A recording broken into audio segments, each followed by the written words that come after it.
press the bell icon on the YouTube app and never miss another update. Okay children, hi, and in this class we will continue the previous topic which we have left, that is life in the temperate grasslands. And in the previous class we were seeing this topic and we left in the flora and fauna and the people. We have seen all the climatic conditions, how the people will be there, and what is the flora and fauna of that grasslands. About the prairies we have seen, and in today's class we are going to see about the velds and flora and fauna and the people. Okay, in the previous classes we have seen about the prairies, and now we will see about the velds. Then what are the velds? Velds. What are the velds? In the previous class we have seen the prairies are the temperate grasslands. Okay, here the temperate grasslands of the South Africa, there we have seen that the prairies are the temperate grasslands of the North America. Here we are going to see the grasslands of South Africa. Those are known as velds. Example, here for the grasslands in the temperate, that too in a temperate, okay, let me tell like this. The grasslands, the temperate grasslands in North America, they are called as prairies. The temperate grasslands in the South Africa, they are called as velds. So velds are the temperate grasslands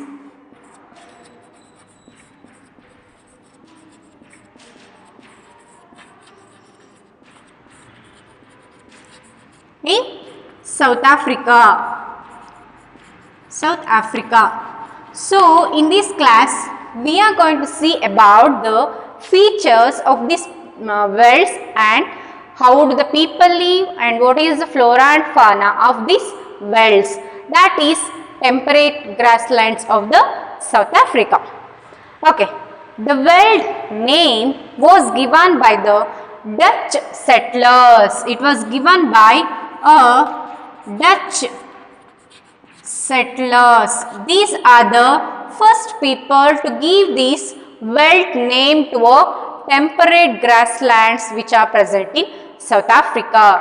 These Dutch settlers, they gave velds name to the temperate grasslands in South Africa. And when did they give this name? Before the South Africa was colonized by the British. Before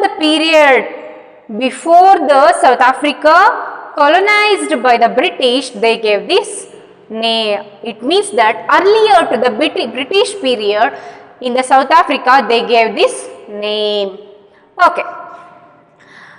Velds are the rolling plateaus which varying heights ranging from 600 to 1100.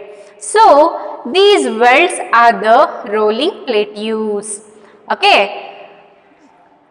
These velds, they are the rolling plateaus, and these may be up starting from 600 to 1100 meter height. Okay, this may be 600 to 1100 meter height. It is bound by the Drakensberg mountains on the east. Imagine this is a rolling plateaus or temperate grasslands which are present in the South Africa, that we call as a velds. In the east, these velds, these are bounded by what? They are bounded by a mountain named Drakensberg. So these velds which are present in the South Africa, in the east of these velds there is a Drakensberg mountain.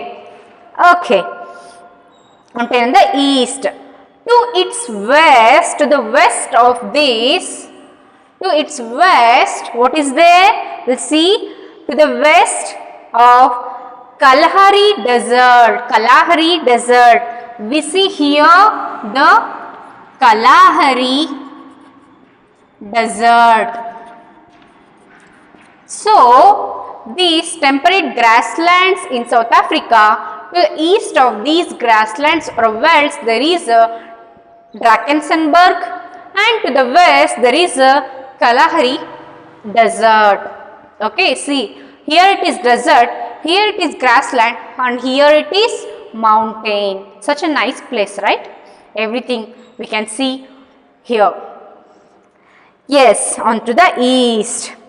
Then, on the northeast part, high wells are located that attain a height of more than 1600 meter in some places. And northeast of these wells, there are some high wells which are about 1600 meter. See, here we have seen these wells will be of 600 to 1100 meter. But there are some wells which are of height 1600 to the northeast. See, the direction, this is north, and here there is a wells. To the east of these wells, we see a Drakensberg mountain, and here to the west we see Kalahari Desert, and to the northeast we see a big grasslands about 1600 height. Those are big wells. Okay, right, we'll see next. Okay, in some places the tributaries of a river Orange and Limpopo drain the region. Here we can see the river Orange tributaries. Tributaries means I have said that small rivers are called as tributaries. Here the river Orange and also a Limpopo river. Here river Orange as well as Limpopo river can be seen. Limpopo river can also be seen here. So, this is about the location of the grassland. Let me repeat it once again. What are the wells? Wells are the temperate grasslands which are present in South Africa. Okay, these wells name was given by Dutch settlers before the British rule, and these wells, they will be about 600 to 1000 meter height. To the east of these wells, or this weld, imagine this is a weld. Okay, to the east of this weld there is a Drakensberg mountain. To the west there is a Kalahari Desert. And to the northeast of this weld, we can see a big wells about 1600 meter at some places. So, this is all about the location of the wells. Now, we will see about the climate of these wells.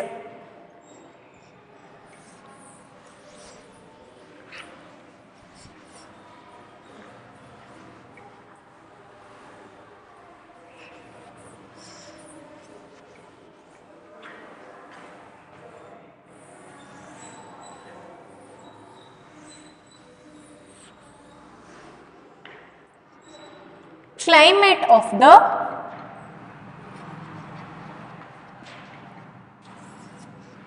these wells.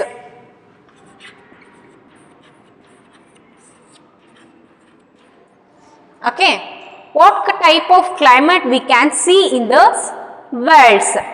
The wells have a mild climate due to the influence of the Indian Ocean. Near these wells will see a Indian Ocean. That is why we experience a mild climate here. Here we can see a mild climate because of the influence of this Indian Sea. Winters are cold and dry. Here winters will be very cold and it will be dry, no rain. Okay. Temperature vary between 500 degrees Celsius to 10 degrees Celsius. See, very much low temperature. Around 500 degrees Celsius to 10 degrees Celsius temperature we can see here. Then, and July is the coldest month here. So, here July is very coldest month. It means that at July we experiences or the people present in the wells experiences much amount of cold because of low temperature. Okay? Yes. And summers are very short and warm. Summers are very short and warm. So, summers will be very short and warm. Then Johannesburg records about 20 degrees Celsius temperature in the summer. So, here the Johannesburg, it is a place, okay, it is a place in this Welsh climate region that records about the 20 degrees Celsius temperature in the summer. In the summer, it will be about 20 degrees Celsius in the Johannesburg. The wells receive the rainfall mainly in the summer months from November to February. From November to February, it will be of summer month. At that time, these wells receive the rainfall. Okay. This is mainly because the warm ocean currents that wash the shores of wells. Okay. The rainfall is scanty in the winter months from June till the August. Drought may occur. Here you can see.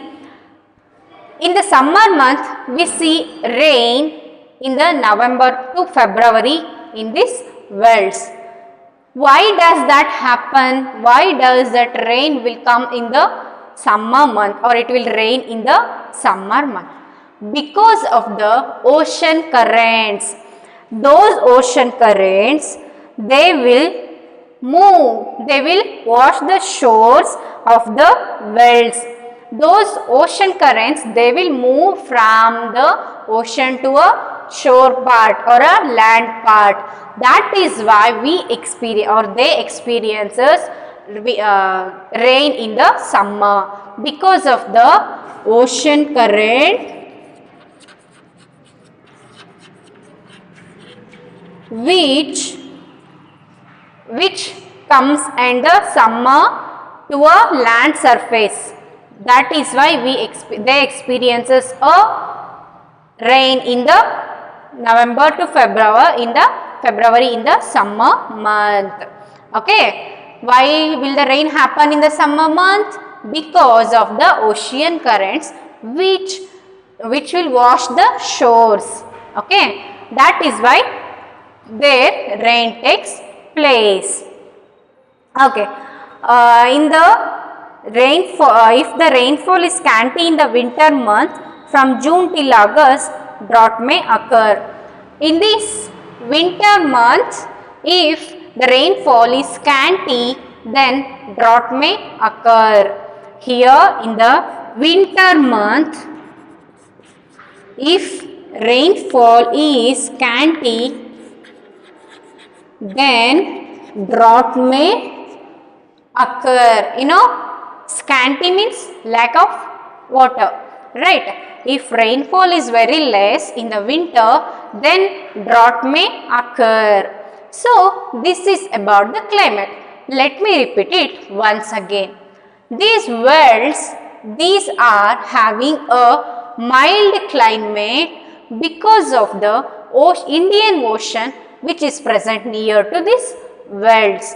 This Indian Ocean will influence the climate of these worlds. That is why we see a mild climate in the in the Wales region, and this Wales, the temperature will be about 5 degrees Celsius to 10 degrees Celsius, and in the winter month, that will be in the July, and summers will be very short and they will be warm, and winter will be very cool and dry. And also in the summer month, rain takes place in November to February because of the ocean currents. These ocean currents will move from ocean to a land surface. That is why rain takes place in the summer in November to February. And in the winter, if there is a less rainfall, then there may be a chances of occurring a drought. So, this is about the climate. You should make like this notes, and you should make a points about this topic, and you should study. That way it will be easier to remember. Okay. Then, flora and fauna. The vegetation cover is sparse. Here we won't see much of vegetation. Here there will be a less vegetation. Here there will be a very less vegetation. Vegetation will be very sparse. Okay. Grasses dominate the landscape. As we have seen, this is a grassland. That is why grasses dominate the landscape. Okay. Red grass grows in a bush velds. Okay. Here in the bush velds, that means a veld area where there is a bushes. At that place we can see the red grass. Okay. Red grass we can see in the bush velds. Okay. Then in the high velds, acacia and marula are seen to be growing. As I already said, these welds are about 600 to 1100 kilometers, and there are some high welds about 1600 kilometers. In that high welds, we can see acacia or the marula trees. Okay, we can see the acacia or a marula trees. Then the animals of the welds are primarily lions, leopards, cheetah and kudu. Okay, lions, tiger, cheetah and kudus and leopards, they can be seen here. So, flora and fauna. Here there won't be much vegetation. It will be a scarce vegetation, means less vegetation, and we can see only elephant, then we see tiger, and we see leopard, cheetah and kudu. Only these kind of animals we can see here, and some acacia as well as marula are the other plants we can see here. And in the bushes we can see the red grass, and it is mainly dominated by the grasslands. Okay. Then we'll see about the people. People of this temperate grasslands in South Africa. how do the people live, what kind of people will be there, what dress they will wear, what they will do, everything we see about the people here in the Velds, that is grasslands in South Africa. Velds are known for the cattle rearing and mining.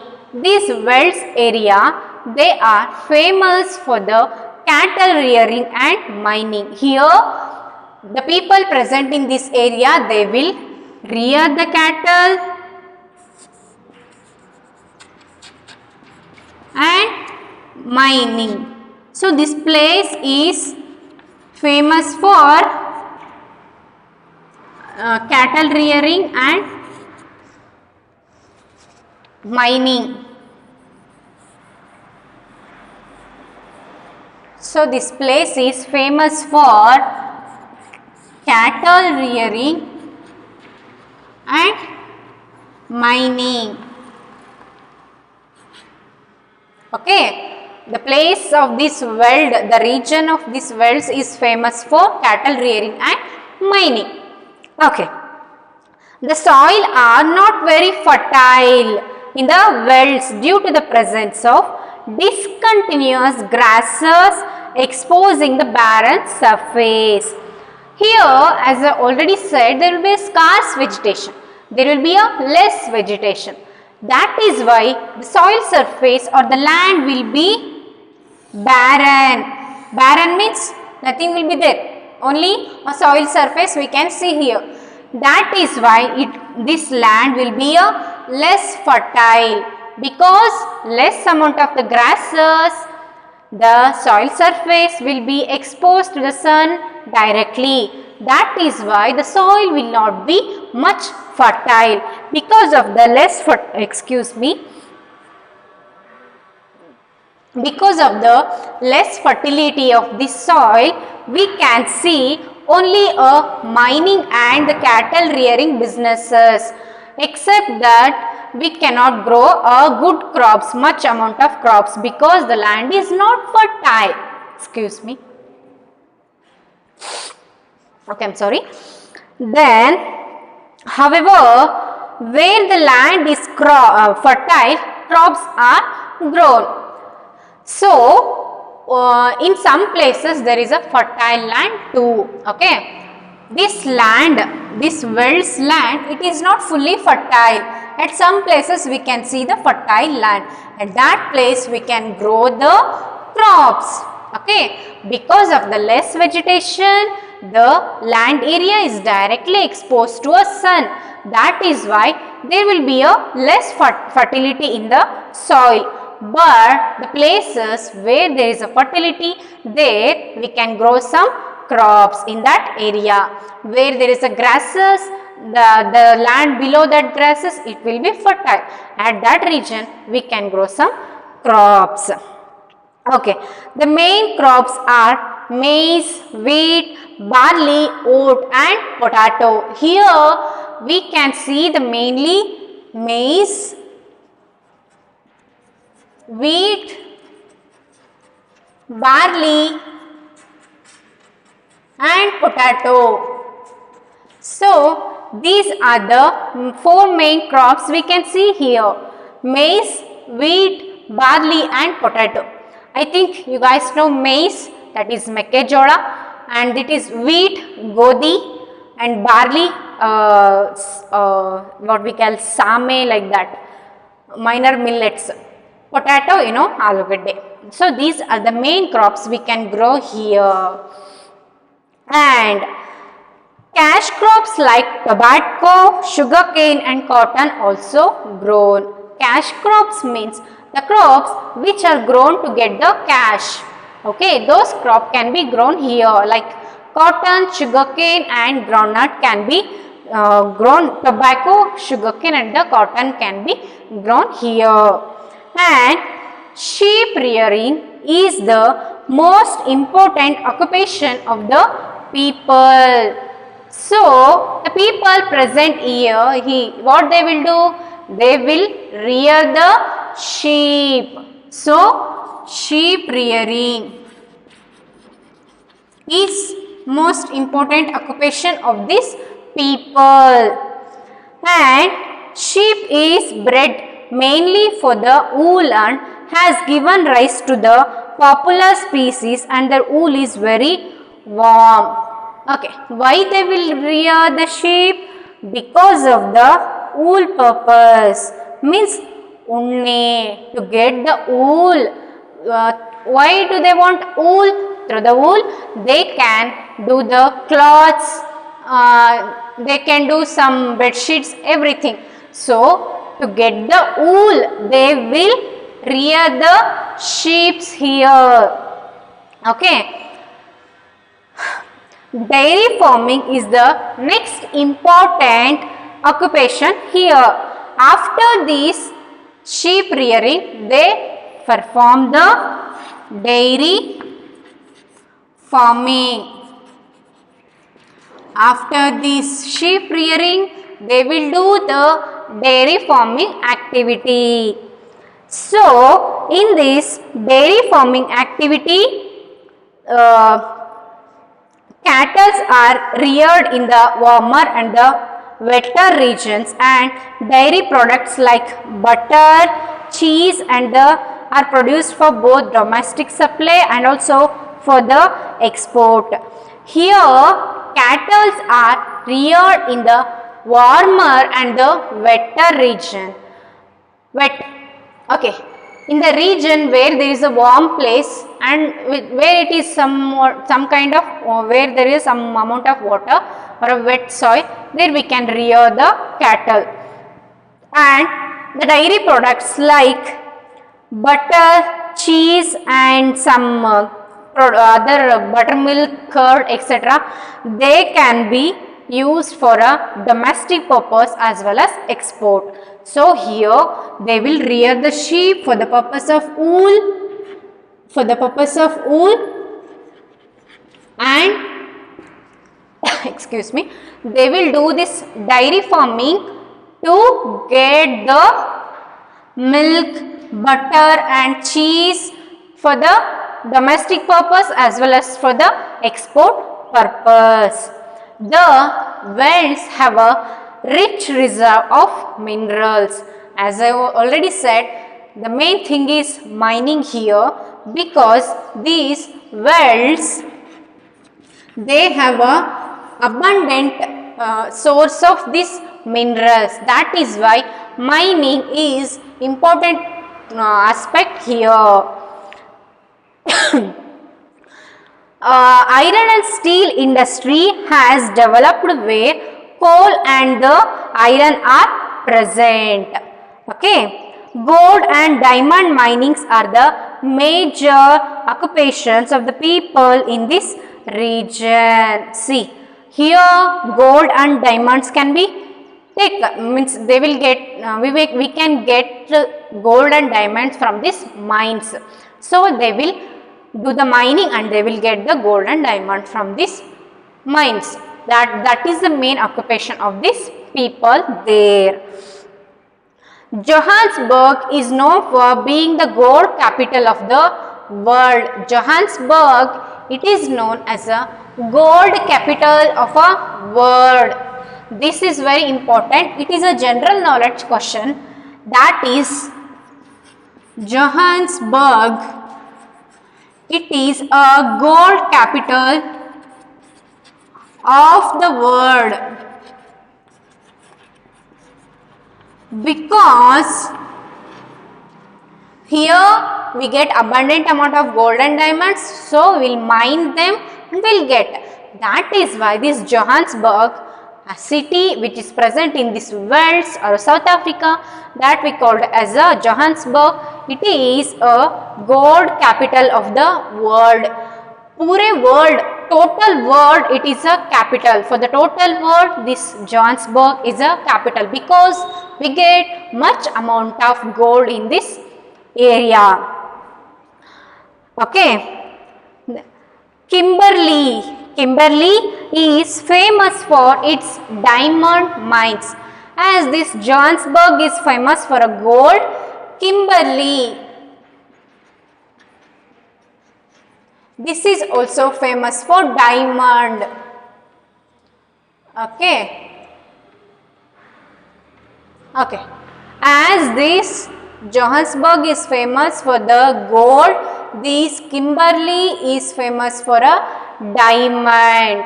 Okay, let me repeat it. Johannesburg is famous for gold and Kimberley is famous for diamond. Okay, mining of diamond and gold in South Africa led to the establishment of trade ties with the Britain, and gradually South Africa became a British colony. This mineral rich area has well developed network of transport. Okay, because of the much amount of gold and diamond availability in the South Africa, they started to export. Okay, they started to export this gold and diamond to a Britain. That how the British people who are present in the Britain, slowly they started to occupy South Africa and they colonized them. Okay, this is the reason why South Africa got colonized. Okay, because of the abundant availability of the gold and the diamond, British people colonized the South Africa. Colonized means they will they will do the ruling, means these British people, they will do the ruling on the South Africa because of the gold and the diamond present in the South Africa. They wanted this gold and diamond which is present in the South Africa. That is why they started to rule the South Africa. So this is about the people and the place of this wells. So in whole total we can see this.